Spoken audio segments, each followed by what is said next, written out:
Gary and welcome to my channel. Today I'm looking at the latest B-26 Marauder medium bomber in 1/48 scale from ICM. This is the late model B-26G and has markings for either American or French service. Why don't we start by looking at the box itself. Okay, here we have the box of the B-26G Marauder in 1/48 scale from ICM. Product code is 48323, and the box art on the front here rather beautifully depicts Willie the Wolf, a United States Army Air Force aircraft. On this long side here is a panel that tells us, amongst other things, the distinctive B-26G features, which are a life raft compartment behind the cockpit, ventilation mask, and a modified tailgun position over the earlier models, which they've already released.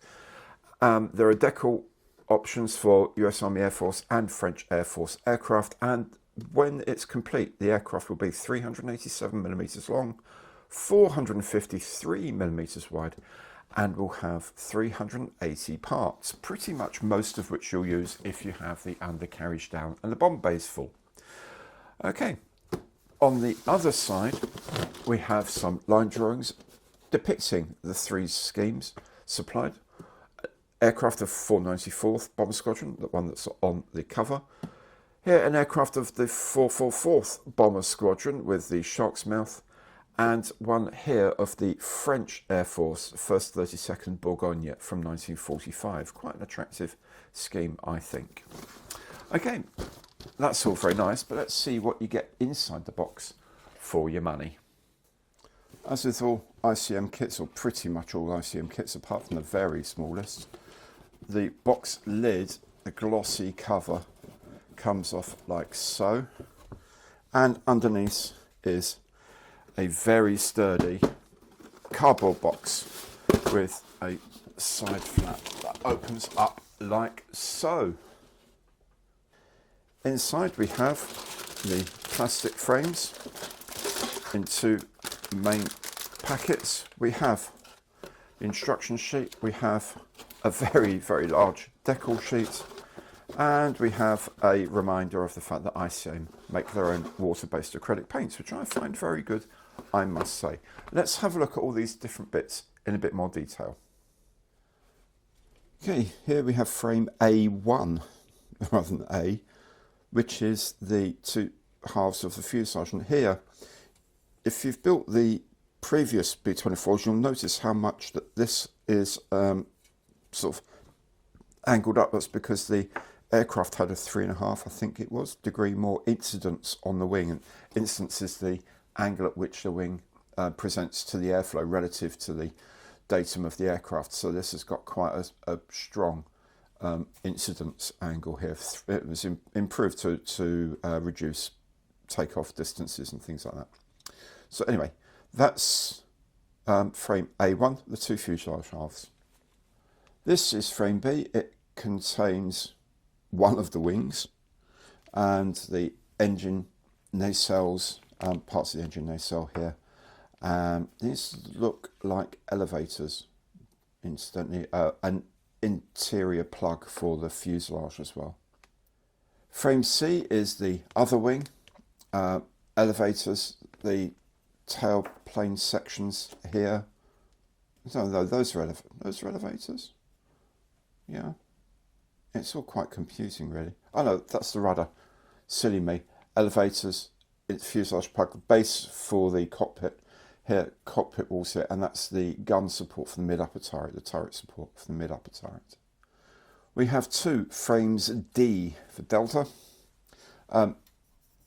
Engine covers here, engine banks of cylinders, pipes, exhaust pipes, fuel pipes, exhaust rings, undercarriage components of the wheels, for example, bombs, and propeller.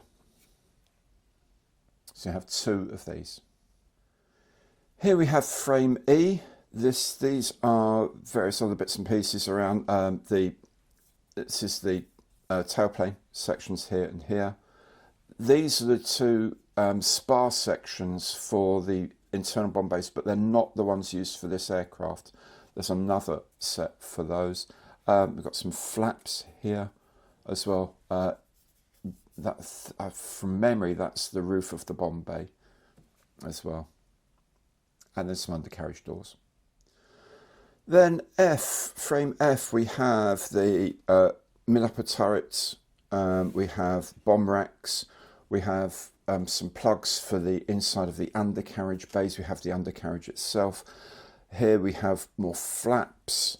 These are the rear gunner windows, the sort of lower waist gunner windows. Here's the instrument panel, but I believe there's a different instrument panel for this aircraft. I think there is anyway. So that's what you get on this frame. Frame G has things like bomb racks. I'm not sure you use those on particular ones on this aircraft. Defensive guns, bomb bay doors. If you're going to have them open, there's all the bits and pieces for the bomb bay doors as well. Crew ladder and things like that. Frame H is the transparency frame for the B-26 range. As it is, you're not going to use either of these two nose cones because there's a different one for the G model. You're going to use this, one of the two windscreen canopy frames. And a lot of the other parts you will use, but those two you definitely won't, and that one you won't. There's a separate frame called H1 that does have the nose that you'll be using for this aircraft, but you're not going to use the Astrodome. And then finally there's frame K, which is for this aircraft. These are the spar sections for the front and back of the bomb bay for this aircraft. There's the bag type covers for the rear guns here as well. I think you use this one but not that one for some reason. And a few other bits and pieces, nose wheel details and things like that. I think we use this one of the two tops, but I think this is one with the life raft added to it. The mouldings of this kit, it's a brand new tool, so as you imagine it should be, it's actually pretty sharp. The panel lines are not overly recessed, which is quite nice. I do wonder whether you would see more in the way of rivets on a thing like this, which I suspect you would. So maybe if you're going to be really sort of picky, you would say, well, I'd like some rivet markings on this as well, please. But otherwise, generally, the mouldings are lovely, very clean, very sharp. Yeah, there's a few bits that annoy me. Like here, you've got these three tiny little blobs, and they're on the other side, so they belong there. Don't know if they're supposed to be lights or areas, whatever. When you put these two halves together, unless you get that absolutely spot on first time, you're going to need to sand around those, and those are really, really tiny, not even like a millimetre tall. They could be extra bits, three tiny little nubs of plastic maybe, or they'd be moulded across the seam on one side, moulded across the seam, so it sort of sits on top of the other half when they go together, and then you wouldn't have to worry about that, because I suspect a lot of the time those are going to go missing. Anyway, maybe that's a thing that judges at competitions will look at. Have they got those three little blobs on the back just in front of the tail? But I'm not entirely sure mine will by the time I've finished doing it. But then I'm not an expert modeler, as they're so keen to say. Yeah, I mean, they look lovely. The mouldings still look nice. The interior is moulded with detail as far as you're likely to actually see any detail. If you're not going to see any detail, they haven't bothered moulding it, which seems fair enough. They also haven't cleaned up some of the ejector pins. Some of them have. You're going to likely to be able to see the ejector pin, then it's cleaned up. If you're not likely to see it, it isn't, which is good. I mean, it's a sensible way of doing things, to be honest. But yeah, they're very functional, very clean, very nice. And they'll take some shading, some weathering quite well, so that if you are going to look inside, then you're going to be able to see it all, which is good. Also, like when we look at some of these really small pieces, they're moulded very nicely, very cleanly, very crisply. This gas bottle, gas jar thing here, very nicely, very cleanly done. All these very little bits are all, beautiful. There's little little shackle holes there in the eye there. That's all very clean and all very obvious. Yeah, they're just very nicely made. But again, this is a new mold, remember, but even so, some people get a new mold, they can't make parts look right, and these do. These look so sharp. It's beautiful. Look at that. Tiny little triangular mounting block at the end there is rendered, and the pin that goes through it. Very nice. But then that's kind of what you expect at this scale, 1/48. That's part of the engine system there, I suspect. All very clean, all very nice. That sort of thing just picks up dry brushing really well, makes it look very authentic. So here we have the rather large decal sheet. 3 aircraft on here, remember there's all the sort of stencil type stuff up here, bits and pieces here and there, but most of it, the stencil stuff is here. These are light, so you could paint them yourself separately with transparent paints. I think these are parts for the propellers. It's really not, fuel tank fillers, a few gauges on the interior of the aircraft, not an awful lot in the way of stenciling. And then you have the national marking stars and bars, the French overpainted equivalent with the French roundels for the sides, and all the actual individual aircraft markings, and of course Willie the Wolf here and Margie here and Donna Dolores on the other side for the American planes. I would say that the only, I wouldn't say it's a negative because they actually work quite well, but the only thing is with these decals is the colour density, because they're 4-colour print. Very, very good 4-colour print, I should say, but because they are 4-colour print, sometimes, say on this French red here, and this yellow, for example, they're not quite as punchy and rich as if you had gone to, say, Cartograph, where they would do multiple screens in multiple, they'll do individual inks. So Margie here, for example, would have the black ink, the yellow ink, a flesh colour ink, pink for the then hair colour. All these different things would be different wipes of colour. Again, also for Willie the Wolf, there would be 3 or 4 different colours here just to get that and to bring up the colour. You can't get the richness of that with 4-colour print, unfortunately. However, I think once you put them on the aircraft, once they've been clear coated, they look great. They look fine. They really do look okay. But if you want really critically perfect colour, then maybe you're not going to get it. But it's 99% of the time it's near as good enough. And I am being very, very, very picky, but I know some of you do not like 4-colour printed decals. Just pointing it out. I think they're all right. So if we look closer in, you can see the sharpness. They're pretty sharp for 1/48. They're very good. I think they're not bad at all, especially on the inside when you're going to be looking through a clear transparency part. They're good enough. You can get obviously aftermarket for it now as well. The print is nice and sharp. As I say, the only downside would be the colour density and the sharpness of some of the reds. If they've gone for a 2-colour red, which is probably what they have, then it's going to be not quite as sharp as it could be. But it hasn't got that absolute richness, but the sharpness is actually surprisingly good. The sharpness on the blacks are grand. You're not going to notice anything wrong with that on 48th when you've put it on a shelf, unless you have a look at your model kits under magnifiers. And as I say, to be honest, the colours, once you put clear coat on, these are good. These are really nice. The instructions are very beautifully produced as usual.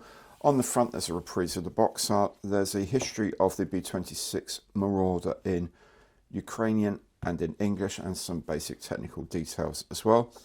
Colour callouts are in ICM's own colour system.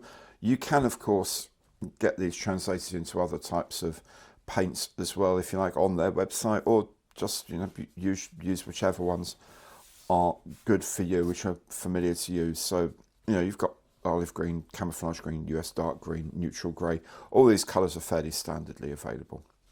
Down here, there's a QR code link. Down in this corner here, there's a QR code.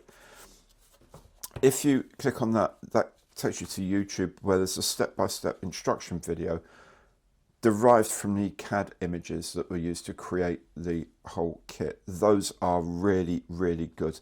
They're brilliant for where you can't necessarily see from the instructions exactly where a part goes. Watch that video and you can see exactly where it goes. And there's obviously the translation of all the icons used here. Inside, and we have the frame maps as usual up the front end of ICM kits. There's always frame maps of everything. The red bits show you the parts that aren't going to be used in this build.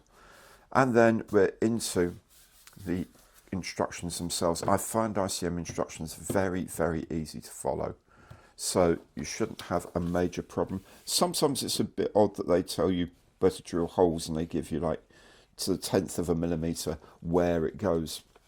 You know, you kind of think, well, maybe you should put put the holes in yourself. But anyway, guide holes, possibly so. And those bits here and here, if you want to do optional bits like the cartridge case bag and the case deflector, for example.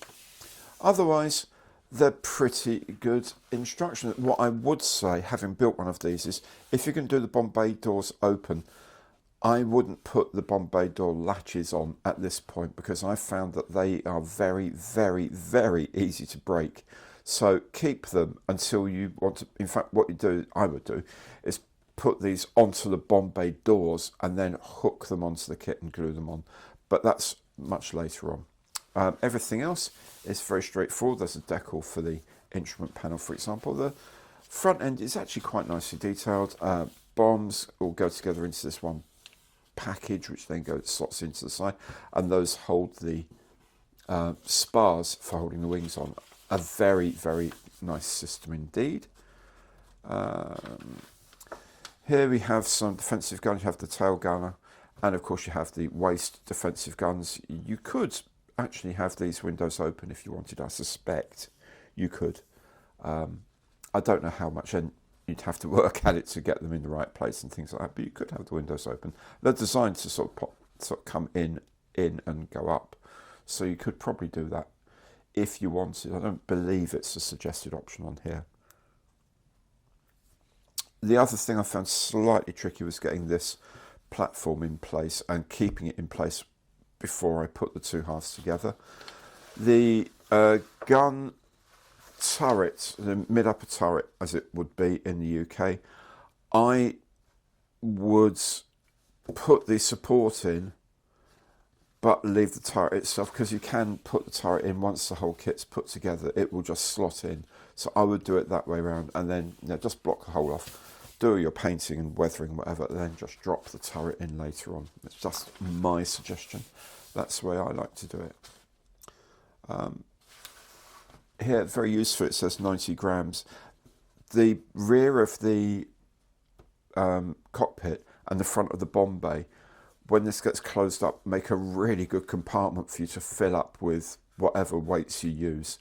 So there's plenty of room in there to put 90, maybe put 100 grams in to be absolutely safe. Because then there's a roof section that goes on top, and then that's it. Do secure them, obviously, you don't want them rattling around. But that's very, very good. That's a really nice piece of design. And then we go, again, nose cone with a gun. I would block that off, paint that separately, but that's just me. The engines go together very nicely. Again, you could probably do those separately, then put them on later. Once, if you're doing the wing, you could paint the wing up and put those on later on. You can definitely build the undercarriage later. That's a really nice touch, being able to do the undercarriage work later on. I don't like it when you have a kit where, say, the tail wheel or the nose wheel has to go in before you glue the fuselage hulls together. Because generally speaking, no matter how hard I try, I will break them. So not having the nose gear leg in, not have to have the main gear legs in to make the nacelles, that is a big bonus to me personally. Maybe you're a lot better modeler than I am and you never ever do things like that, but I do. So there we go. It's just me then. So there we go, all very good. Lots of little final bits, and then a nice little drawing of the finished article. There's a map of where all of the masks will go, and there's a masking template should you wish to use it. And then the schemes. So this is an aircraft, Willie the Wolf. This is one on the box art of the 494th Bomber Squadron, 344th Group in 1944. Presumably before D-Day, because there's no invasion stripes on. There's an aircraft, Margie Donnie Dolores, from the 4th Bomber Squadron in Sardinia in autumn 1944. This is the one with the shark's tooth and the fancy nose art. And then an aircraft of the French Air Force, Bomber Group 132 Bourgogne in France in 1945. I would probably go for that scheme purely because it's unusual, and you see a lot of Marauders in American colours, not so many in French colours. I quite like the look of that. I like the cut of its jib, as they say. So that's the instructions. There it is. It's a superb kit. I've already made the B-26B and it was a complete delight. I see no reason why this should be any different. If Second World War medium bombers are your thing, you need an ICM Marauder in your life. If you've enjoyed the video, please do remember to give it the Imperial thumbs up, hit the notification bell and subscribe to the channel. It's free and a great way to show your support. Thanks very much for watching and goodbye.